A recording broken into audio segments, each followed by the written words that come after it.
Λοιπόν, beginning with our first speaker of the session, Quantum Technologies, we have here Mr. Scott Aaronson. Mr. Scott Aaronson is a professor of computer science in the University of Texas at Austin. And he will present to us his talk about quantum computing introduction, with Q&A. I want to remind you that you can make questions throughout the talk, and I will ask them to Mr. Aaronson at the end of the talk. Mr. Aaronson, if you're ready, we can start. Yeah. All right. Well, thank you so much for inviting me here. I've been to Greece once, had a wonderful visit, and it's good to be back, if only virtually, and hope to be back again in person after COVID is over. So now when I did a Google image search for quantum computer, this image here is one of the first things that came up. Now I don't think that that's exactly what they look like. Now I'm admittedly I'm a theorist. I'm not an engineer, so I'm not in a lab a lot. But in this talk, I hope that I'll tell you a little bit about the theory of quantum computing and how it's beginning to be realized practically. So, in order to explain what quantum computing is, the first thing one has to do is say a few words about what is quantum mechanics. And this is where many people get scared because they've heard that quantum mechanics is complicated, that you have to study physics for many years to have a hope of understanding it. I'm here to tell you that from my perspective as a computer scientist, quantum mechanics is actually much simpler than many people have made it out to be, at least once you take the physics out of it. So the way that we tend to think about quantum mechanics in the field of quantum information and quantum computing is as a certain generalization of the rules of probability themselves. Okay, so normally, probability is how we quantify our uncertainty. You could say that something has a 3% or a 30% probability of happening, but you would never say that it has a negative 30% chance of happening. That would just be nonsense.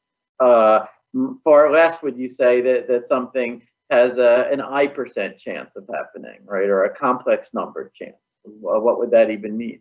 Okay, the central thing that quantum mechanics says about the world is that we have to change the way that we calculate probabilities. Okay, and in particular, to every state that a system could be in. So, for example, if I had an electron, like this little happy electron here, and it could go through one slit in a screen or through a different slit. So that's two possible states. Then if I'm not observing it, I actually have to assign a number called an amplitude to every possible state that I could see it in when I look. Okay, and these amplitudes are closely related to probabilities, but they're not probabilities. Okay, in fact, they're complex numbers. So now the key rules are that, first of all, when I do look, I force the electron to decide where it wants to be. So, if I look to see which slit it was going through, then I'll only see it going through one slit or through the other slit. And the probability is equal to the squared absolute value of the amplitude. Okay, that's called the Born rule. That's one of the central rules of quantum mechanics and hence of all of physics. But now the second rule is that when I'm not looking, the amplitudes undergo their own kind of evolution. It's actually a linear evolution. There's a list or a vector of amplitudes, and that vector changes over time via linear transformation. Okay, so the Schrödinger equation, which is the central equation of quantum mechanics, basically just says that the vector of amplitudes undergoes some linear evolution. Okay, and furthermore, it's a linear evolution that preserves the norm of the amplitudes as a vector. So it preserves the sum of the absolute squares of all the amplitudes. Linear evolution that does that is called unitary evolution. Okay, now what this means in particular is that if I look at some specific final state, like for example, the electron hitting some spot on a second screen behind the first screen, then if I want to know how likely the electron is to arrive there, I have to add up the amplitudes for every path that it could have taken to get there. Okay, and now the result of that is that if, for example, if the electron could get to that spot by one path with a positive amplitude, say by going through the top slit, but it could also get there by another path with a negative amplitude, say by going through the bottom slit, then those two amplitudes can, as we say, interfere destructively and cancel each other out. Okay, with the result being, just like a half plus minus a half, is equal to 0. Okay, so amplitudes can cancel each other so that the total amplitude for some event is 0, and then that event never happens at all. Okay, now the interesting part is that if you were to close one of the slits, so block one of the paths that the electron could take, then now the amplitude will only be positive or it will be negative. Okay, either way, now the electron could be observed to get to that final location. Okay, so to say that again, by decreasing the number of paths that the electron could take to get somewhere, you can increase the chance that it gets there. Okay? That is the magic of quantum interference. Richard Feynman used to say that that all of quantum mechanics is contained in just this one little experiment, this one setup with an electron going through two slits. Everything else about quantum mechanics is just another application, or another instance of this same change to the rules of probability, this replacement of probabilities by these complex numbers, these amplitudes that can interfere with each other. And quantum mechanics, in turn, is the operating system for essentially all of modern physics. Okay, it's almost like a level below physics. It's what the rest of physics runs on as application programs. Okay, so a little bit more formally, the way that we would write it is that if a system can be in two perfectly distinguishable states, which we label using these angle brackets, these cats, so we could label them 0 and 1. As a computer scientist, I'll think of all sorts of systems, whether it's an electron, that could be spinning clockwise or counterclockwise, or a photon that could be, in two different locations, or a particle that could be in a lower energy or in a higher energy. No matter what it is, I'm just going to label it by a 0 and a 1. Okay, just two distinguishable states. I'll call it a bit. Just like with a classical computer, I'm not going to worry about how bits get implemented in the transistors. I'm just going to think of them as bits. Okay, so the quantum version of a bit is called a qubit. Qubit is the basic building block of a quantum computer. And all it means is a bit that has some amplitude, say alpha, to be 0, and some other amplitude, say beta, to be 1.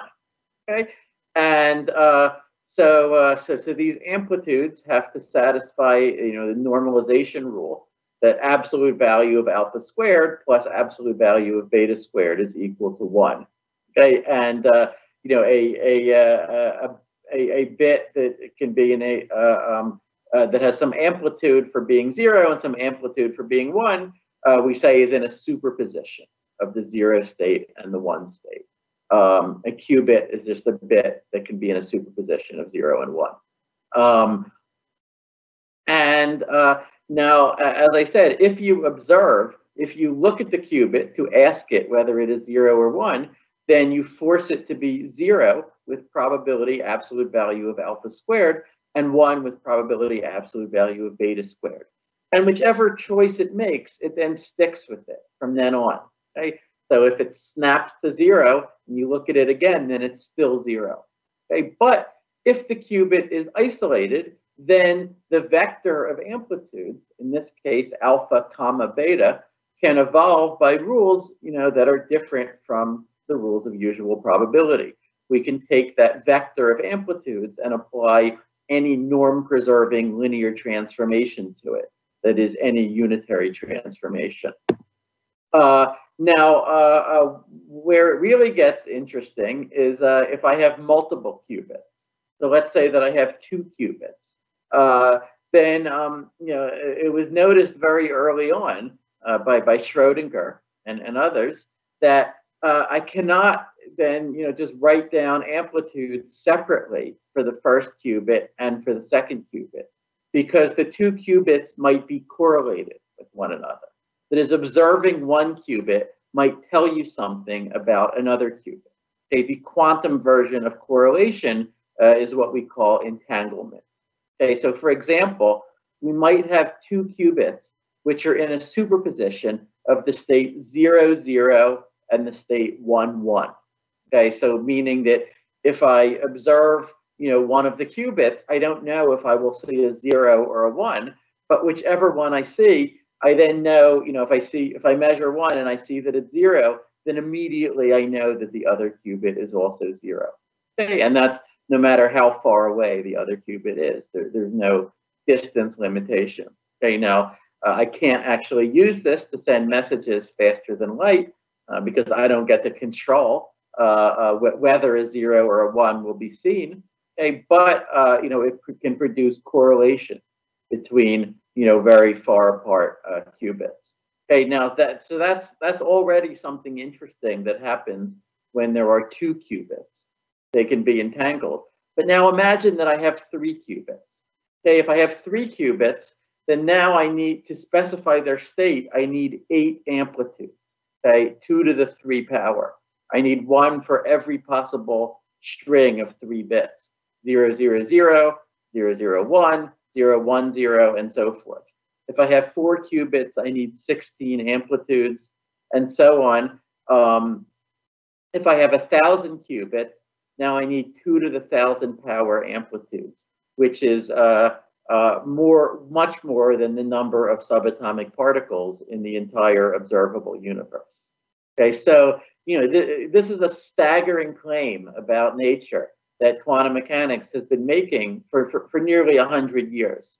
Okay, it's been saying that just to keep track of the state of, let's say, 1,000 little particles that are interacting with each other, nature has to maintain some scratch paper, that has more complex numbers, than could be written down in the entire visible universe.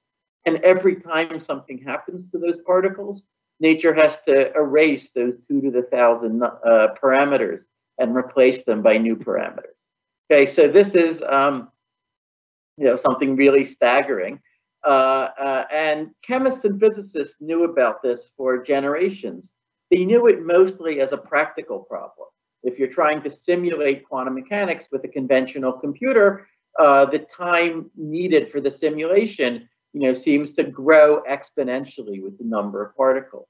It's a huge practical problem for those trying to learn about nuclear physics, about chemistry, about material science.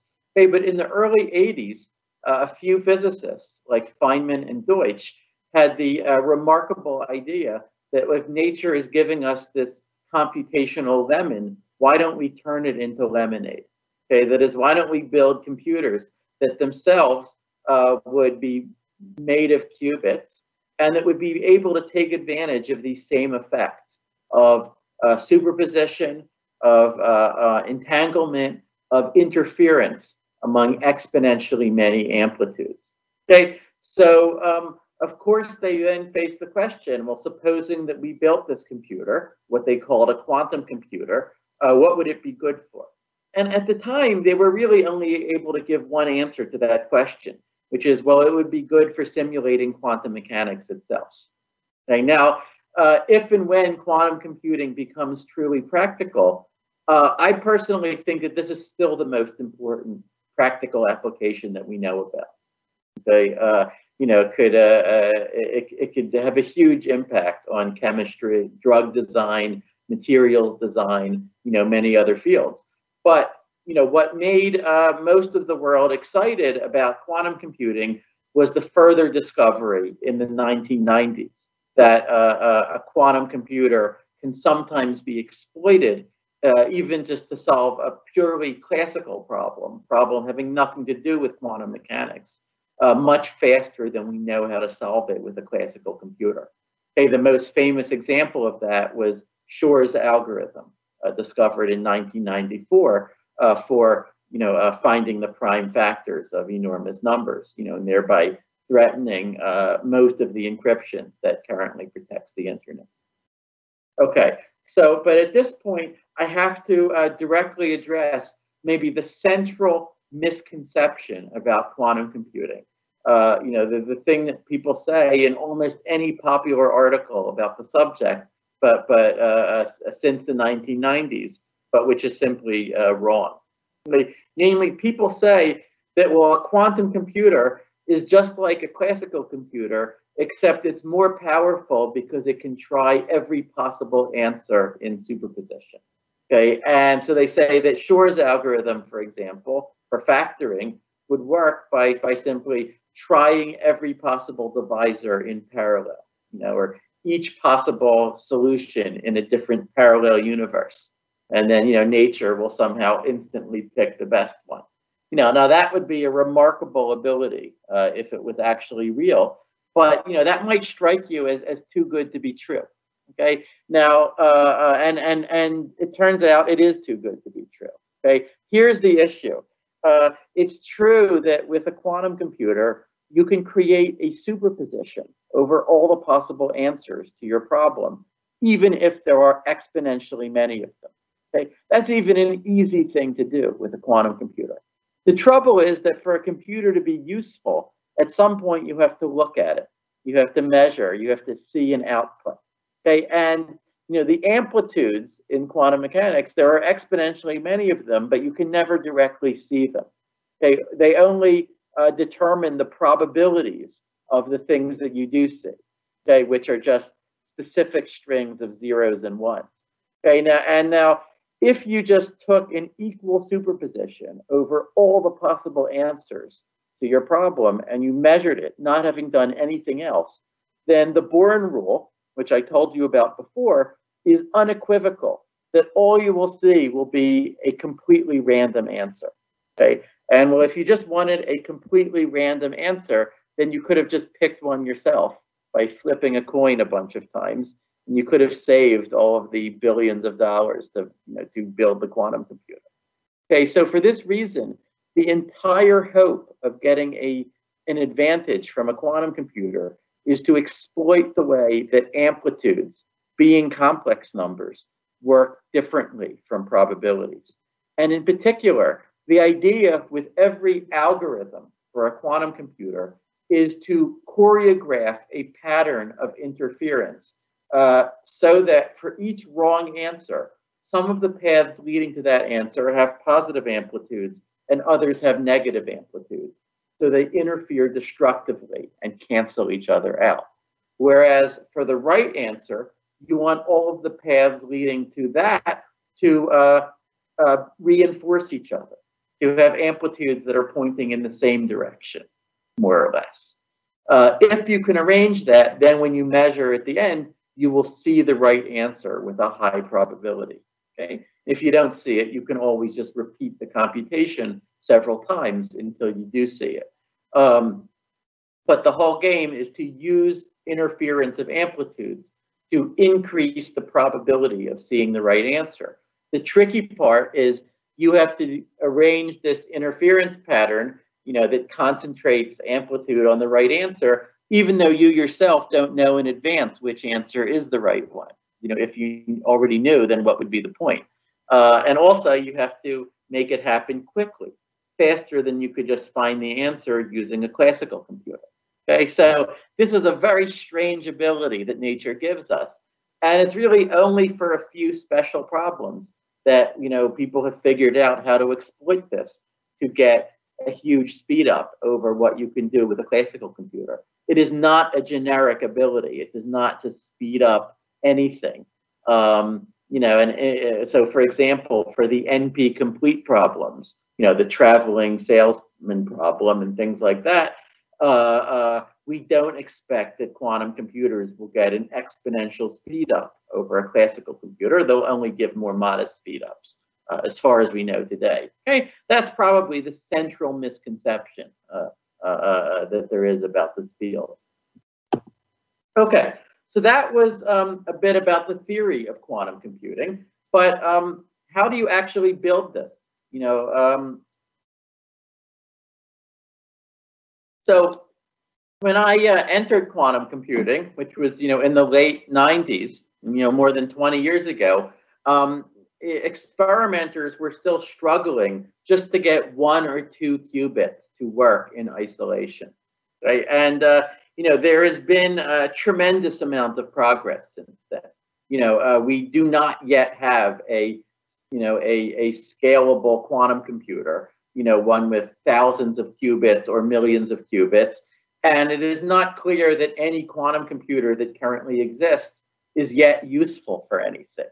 Okay, so anyone claiming otherwise, you know, is probably trying to sell you something. Okay, but you know, there are now experimental systems where people can, you know, program in, you know, what manipulations they want onto systems of 50 or 60 or 70 qubits. Okay, that did not exist even 2 or 3 years ago. Okay, but that is something that we now have. Now, there are a bunch of different approaches that are being pursued in parallel to realize quantum computing. You can take atomic nuclei, typically ytterbium nuclei, and you can suspend them in a magnetic field. Okay, this is called the trapped ion approach. It's being pursued by a company called IonQ, also by Honeywell. You can manipulate these ions using lasers. You know, and people can now do computations with several dozen of these ions in a magnetic trap. Okay, you can use cold atoms like Misha Lukin's group at Harvard, which is, you know, now doing experiments with more than 200 qubits. Although they don't have, you know, the systems are not as programmable as we would like. You can use states of photons as your qubits. This is being pursued by a startup company called PsiQuantum in Palo Alto, also by a group in China that I'll tell you about. There is an approach that involves creating a new state of matter that's never been seen in nature, called topological matter.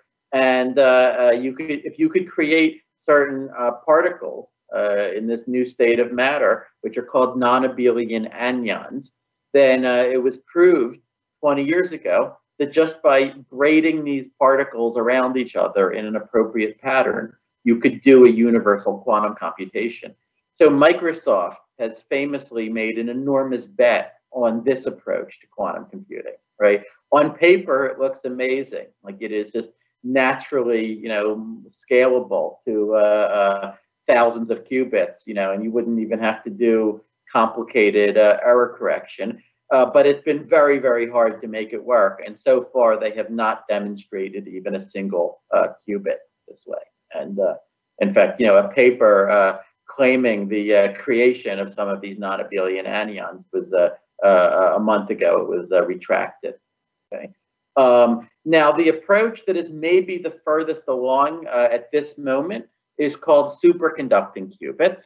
This is where we use coils, you know, around which a current can flow in 2 different states that could encode a 0 or a 1. You know, and these coils are enormous by the standards of qubits. You could almost see them with the naked eye. Okay, but then what you do is you take this chip you put it in a dilution refrigerator. That's this upside down wedding cake down here. And you cool it to very close to absolute zero, about 10 millikelvin. Okay, and this causes the currents to superconduct, which in particular allows them to flow in a superposition of the 0 state and the 1 state. Okay, and then you can actually control what these qubits are doing using something called Josephson junctions. You can get the neighboring coils to form entangled states to interact with each other, and you can program in the exact sequence of operations using signals that are sent from a classical computer that's outside of the dilution refrigerator. Okay, so this is what Google has been doing, also IBM, also a group at Yale, and several other groups. Okay, now, you might wonder, why is it so hard to build a useful quantum computer? Why don't we have them already? Well, the central challenge was recognized from the very beginning. It's called decoherence, which basically means unwanted interaction between your quantum computer and its external environment, which has the effect of prematurely measuring the qubits. Okay, so I said before that if you look at a qubit, then you force it to decide whether it's 0 or 1. You collapse its state. Okay, but crucially, it doesn't have to be you who's looking. Okay, any interaction with the air in the room, with radiation, with the substrate that your chip is on, if it has the effect of carrying away information about whether the qubit is 0 or 1, then the effect on the qubit will be exactly as if someone measured it. Okay, and then it just reverts to being a classical bit. Okay, so for this reason, superpositions are very fragile. And this is why we typically don't notice them on the scale of everyday life. We don't notice cats in a superposition of alive and dead, right? And it is typically only when we do, atomic physics experiments that we notice that these really are the laws of nature. Okay, so for this reason, decoherence is such a severe problem that there were distinguished physicists in the 1990s who said, you will never build a useful quantum computer. It is fundamentally impossible. It is like a perpetual motion machine. Okay, now the thing that changed most people's views was another profound discovery in the mid-1990s called quantum error correction, or quantum fault tolerance. And basically, what this theory said is that you don't have to get the rate of decoherence all the way down to 0. It is enough to make it very, very, very small. Okay, once the rate of decoherence of your qubits is low enough, then you can encode the information that you care about, your quantum computation, using very clever quantum error correcting codes, where one logical qubit might be encoded by 100 or 1,000 physical qubits. Okay, and you can do this in such a way that even as each of your physical qubits is leaking its state into the environment at a certain rate, you can dynamically detect that and you can correct it. Okay, and you can thereby simulate qubits that are perfect, that are not leaking into the environment at all. Okay, so this has set the engineering agenda of the whole field for the past 25 years. It's been to get qubits that are good enough that you can error correct them, and then produce even better qubits. And then from that point onward, it's like you have a self-sustaining chain reaction. You could then scale to 1 million qubits, or as many qubits as you wanted, and do as many operations on them as you wanted. Okay, we are not there yet. Okay, so you could say, we are not yet in the transistor era of quantum computing, right? The quantum computing version of the transistor, the error-corrected quantum computer has not yet been built. What we have now are these noisy qubits where you can maybe do, a few dozen layers of operations on 50 or 60 of them before they lose their quantum state, before they lose their superposition state. So this brings me finally to what was done just within the last year or two. Okay, so you know, a decade ago, I and others started pointing out that, well, even if you only have 50 qubits that are not error corrected, you know, that might not be useful, but you know, it would already be enough to do something that is seems difficult to simulate with a classical computer. Okay, so this is a milestone that became known as quantum supremacy. Okay, meaning just the first use of a quantum computer to do something that we do not know how to simulate using any classical computer that is now on Earth in any reasonable amount of time. Okay, now notice I didn't say something useful, right? It could be a completely useless benchmark, you know, just like the Wright brothers airplane was not a useful airplane, right? But you know, something that we're pretty sure, you know, is hard to simulate with a classical computer, and but something where a classical computer can verify and check that the quantum computer really did, you know, do the computation correctly. This is what Google achieved or claimed to achieve in its big announcement in late 2019. Okay, so they built a 53 qubit chip called Sycamore, and they used it not to solve a problem like factoring that has a single right answer, but to solve a sampling problem. Okay, a problem where each time they run the computer, they see a different sample from a probability distribution over strings of 53 bits. Okay, so there are 9 quadrillion possible such strings, 2 to the 53 power. So, you know, you'll probably never see the same output twice, you know, in the whole lifetime of the computer. Okay, but crucially, we are not sampling from a uniform distribution. Okay, so some outputs are likelier than others.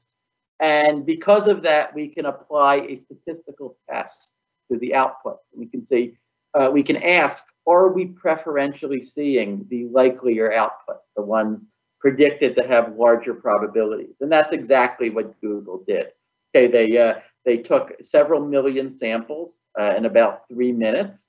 You know, that was enough to extract a signal despite all the noise in the system. And then they argued that any classical computer would need a much larger time in order to spoof those samples. And, you know, we've since discovered that it does not take as long for a classical computer to spoof the results as Google initially thought, but it still does seem to take much longer than the quantum computer itself was doing, like probably days at least. Okay, just within just 4 or 5 months ago, there was a second announcement of quantum supremacy by the group at USTC in Hefei, China, group of Xiaoyang Liu and Jianwei Pan. They used photonic quantum computing. And in fact, they precisely implemented a proposal that my student Alex Arkhipov and I proposed 10 years ago, which was sort of the original proposal for quantum supremacy based on a sampling problem. Okay, they had an even much larger number of outputs, possible outputs, than Google did, like 10 to the 30 instead of 10 to the 16. On the other hand, we don't really know yet whether we could reproduce the results with a classical computer. You know, it's possible that the imperfections in the experiment could enable a fast classical simulation. I would say that the jury is still out about that. Okay, so this is, you know, illustrates the difficulty of this quantum supremacy business, right? You know, the goal is to beat classical computers, but classical computers can also fight back. Okay, so it's very subtle to know, you know, if you've achieved quantum supremacy or you haven't. Okay, so let me summarize. I think this is a particularly exciting time for this field. After decades of theory and experiment, you know, we're finally starting to see clear speedups or apparent speedups over classical computers, at least for these specialized benchmark problems with devices with 50, 60, or 70 qubits. Now, achieving, you know, full scalability and fault tolerance is going to take a lot longer, you know, and that is what is going to be needed to actually build the full universal quantum computers that, for example, could threaten public key encryption.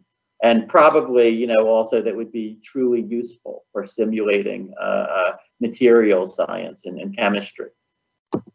So that's the next giant milestone for the experiments will be a clear demonstration of useful quantum error correction.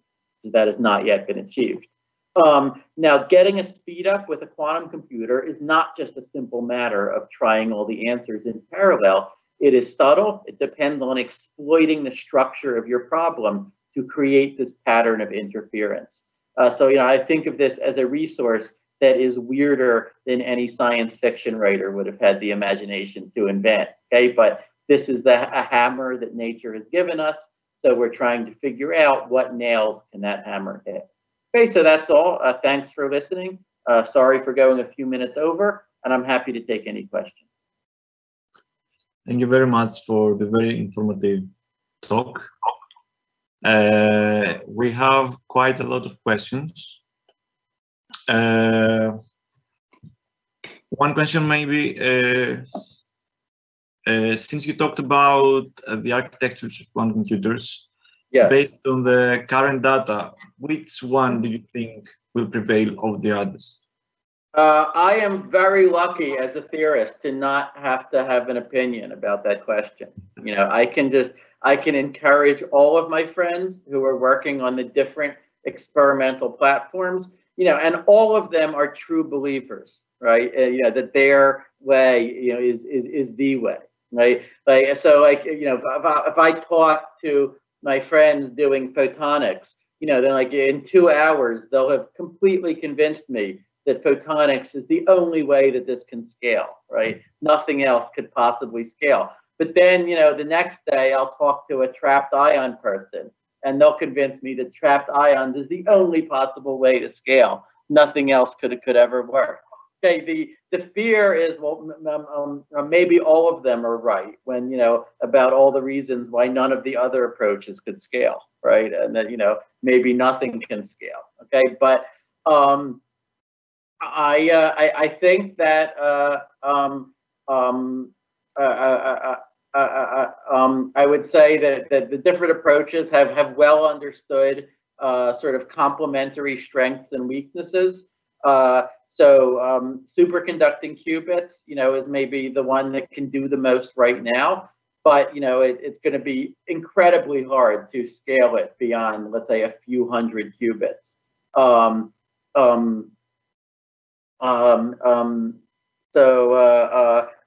Topological qubits, you know, it is very hard to make even one of them. But if you could get it to work at all, then it is sort of naturally error corrected, right?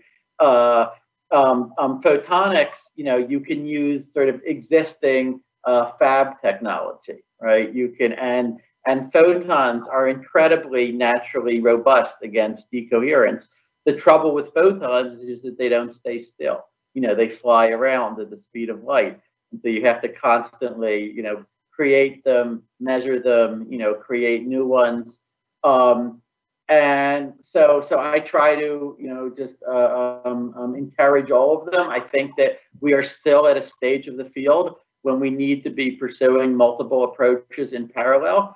And, you know, again, you know, what happened in classical computing was that eventually the transistor was invented. And the transistor was just so good that it killed everything else, right? It killed every other way of building classical computers. I would say that if there is a quantum computing version of the transistor, then it hasn't yet been invented. Okay, we are still in the vacuum tube or even the pre-vacuum tube stage of this field, and that's very important for people to understand. Okay, thank you very much. Another question: since we have different hardware for quantum computers, each hardware does it require a different software? So we build different. Yeah, I understand the question. I mean, that's a very good question, and the answer to it is eventually no. Okay, eventually all of these different hardware platforms are like aiming to get to the same place, which is a full, you know, universal quantum computer. that could then sort of execute any software, meaning execute any quantum circuit, any sequence of quantum operations on qubits. Just like we can run the same software on Macs and PCs and so forth. They can all emulate each other, right? They're all in the same universality class, we might say. Okay. Now, we are not there yet today. Okay. Today, we have these very noisy systems, with only 50 or 60 qubits at the most. And so today, if I'm talking to an experimentalist and suggesting, things, for them to try, like quantum supremacy experiments, then it does matter whether I'm talking to a photonics person or a superconducting qubits person or a trapped ion person, right? That is going to affect, what I suggest to them. On the other hand, if I'm doing theory, if I'm just doing the mathematical theory of ideal quantum computers, then I don't care which hardware platform, right? Then it's all the same. It's all the same model of computation. Okay, thank you. Another question. Since you talked about quantum supremacy, what is your opinion about the teapot paradox? What paradox? Teapot computer. Oh, well, I just blogged about that a couple of days ago. I don't say it's a paradox, but the context for this, for anyone who doesn't know, is that Richard Borchardt, who is a famous mathematician, posted a video on YouTube a couple of months ago where he made a point that actually made an argument that actually many other people have made also over the last decade. But he said, well, I don't believe that quantum supremacy is interesting because he held up a teapot and he said, well, this teapot here achieves teapot supremacy because if I dropped it on the floor, then a classical computer would not be able to simulate, how many pieces it will break into. Okay, and yet clearly the teapot itself does solve that problem, right? So if you just define a problem to be, simulate yourself, then almost anything achieves supremacy at that. So why is it interesting? Okay, now there's a very important misconception in this argument. Okay, the issue is that with a quantum supremacy experiment, we are not saying, the problem is not just take some physical object and then simulate whatever it does. Because, what a physical object will do, exactly, often depends on microscopic details of the construction of that object, or even, the air in the room and things like that we don't even know, okay, let alone being able to control, okay? So what we do in quantum supremacy experiments instead is we start with a mathematical specification of what problem is to be solved. Okay, so that problem might look very similar to the physics of the quantum computer. Okay, but it is something that is precisely mathematically specified. Okay, which means that a classical computer can solve the problem. It has all the information it needs to solve it. It just takes it an exponential amount of time, right? Time that's exponential in the number of qubits. Okay, and in the quantum computer, we see in the experiment is able to solve that same problem a lot faster. Okay, now suppose you tried to do the same with a teapot, right? If I gave some mathematical description of every last detail of a teapot, then probably my actual physical teapot will differ from it in some microscopic details. And, so it will fail to implement that mathematical model correctly. It will shatter into a different number of shards than the mathematical model predicted. Now, I can use a teapot to, I can drop it and I can see, like, probabilistically, what is about the number of shards that typically a teapot like this one would break into. But now I'm talking about a sampling problem. And now almost certainly a classical computer could solve that problem efficiently, right? So in that sense, I deny that there is teapot supremacy, okay, in the same sense that there is quantum supremacy. You know, and you can see that, you know, I mean, it took me 5 minutes to explain it, but I think that that is the distinction. Yeah, thank you. Sure. We can have a last Sure. question with, yeah, sure. because we don't have very much time. No, I understand. Many ask this question. As engineering students interested in quantum computing, which path do you propose we follow in our studies? That depends entirely on what aspects of quantum computing you're most interested in, right? So this is, you know, you know, one of the most exciting things about quantum computing is that it is an inherently interdisciplinary field, right? It represents the coming together of physics, computer science, electrical engineering, math, you know, possibly also some other areas like chemistry, maybe even philosophy, okay? You know, the majority of people in this field, I think, have backgrounds in physics, but I don't. You know, I came into this field purely from computer science and math. And then, you know, I just learned quantum mechanics, you know, as I went along as really just another model of computation. And that is another, you know, so I would say if you're interested in the hardware side, then you want to be studying physics and electrical engineering. But if you're interested in the algorithm side, you know, then you could really do either. You know, computer science, physics, you know, math, electrical engineering.